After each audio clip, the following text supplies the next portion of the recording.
A Journey Through Life, an essay. Once upon a time, there was a young man who lived in a small village at the foot of a mighty mountain. He always had a smile on his lips and his heart was filled with lightness. Life is a celebration, he used to say while running through the meadows and feeling the sun on his skin. But one day, when a severe storm hit the country and destroyed his home, he encountered another side of life, suffering. Shocked and confused, he sought the advice of the village sage. "Why is this happening to me?" he asked with tears in his eyes. The wise man smiled gently. "My son, is not the cup that holds your wine the same vessel that was burned in the potter's kiln? And is not the lute that soothes your mind the same wood that was hollowed out with knives?" Source Khalil Gibran.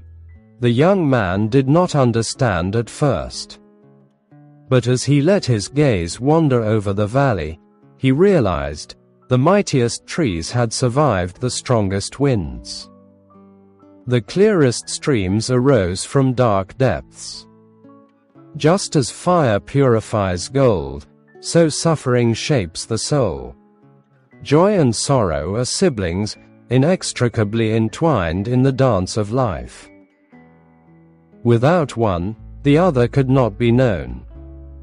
Only when darkness leaves the day can we truly appreciate the beauty of the morning.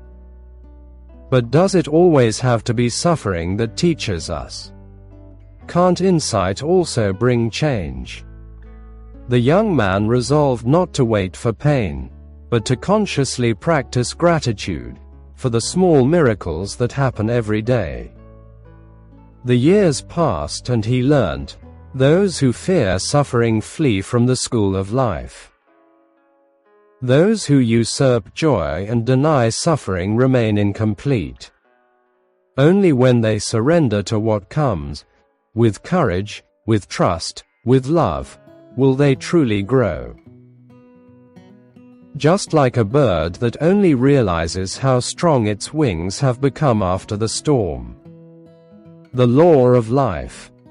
The law of cause and effect prevails. What I do comes back to me, the wise man had said. The young man remembered these words when he saw how people shaped their own destiny. Those who sowed good reaped joy. Those who lived in resentment and hatred were surrounded by shadows. But not all suffering was one's own fault. Even the purest souls suffered. Was not Jesus himself subjected to the greatest trials? Before every ascent, it gets exhausting, the wise man said one day. Look at a mountain climber. He wrestles with the rock, with the height, with the cold. But when he reaches the summit, the world spreads out beneath him. It is the same with the soul. Before it grows, before it becomes truly free, it must go through the valleys of trial.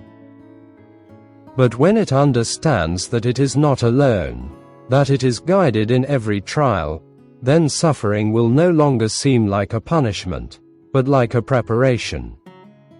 The young man smiled. He had lost a lot, but gained even more: wisdom, compassion, depth. And he knew, life is not just a celebration, but also a school. And in this school, there is no teaching without testing, no light without shadow. But those who have the courage to face both will ultimately realize that there is a greater order behind everything.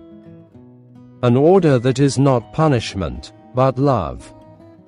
An order that shapes us so that we can fly one day, free and full of joy. Joy and suffering, the song of life.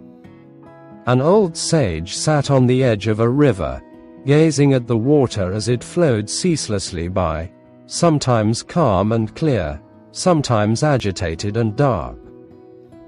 A disciple approached him and asked, "Master, why is there suffering in this world? Why must man go through pain to grow?" Single quote. The sage was silent for a moment, then he pointed to the water. "Do you see how the river is sometimes gentle and sometimes wild? If we only wanted the stillness, the water would soon become stagnant. And if it only raged, everything that lives would be carried away. Life is a song of joy and sorrow, and both are necessary for its melody. Joy and sorrow are two sides of the same coin, inseparably intertwined, two siblings that depend on each other. In joy, we recognize how light life can be. In sorrow, how deep it goes. To deny either is to deny the wholeness of existence. Suffering shapes us, if we allow it to.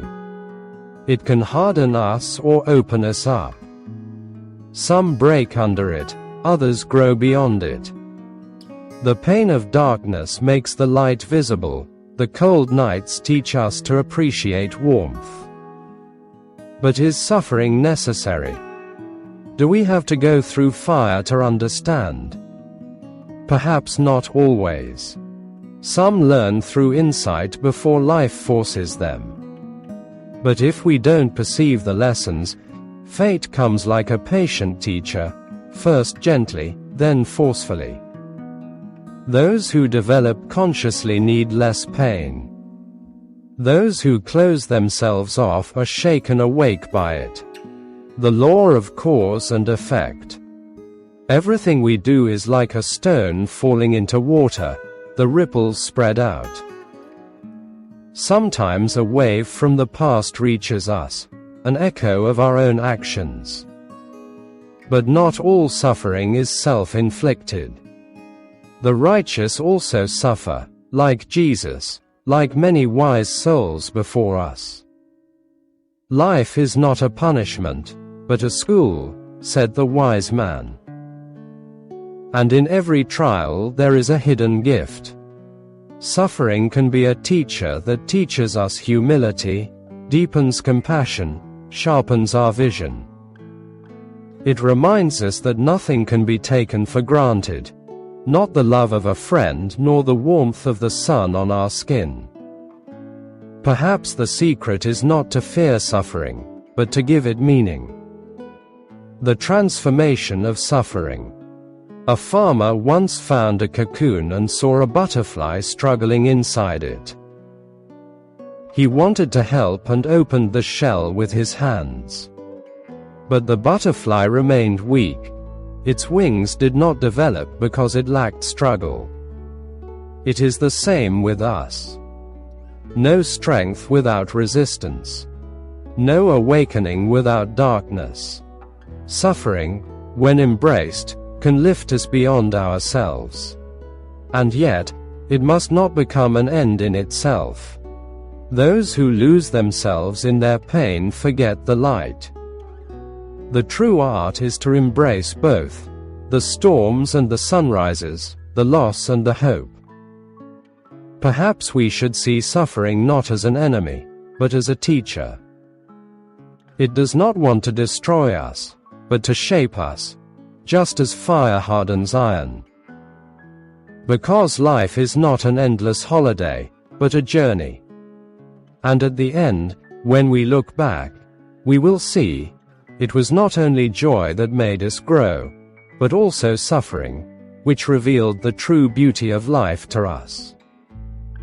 And so the wise man sat by the river for a long time, contemplating the water that never stood still, always in motion, always on the move.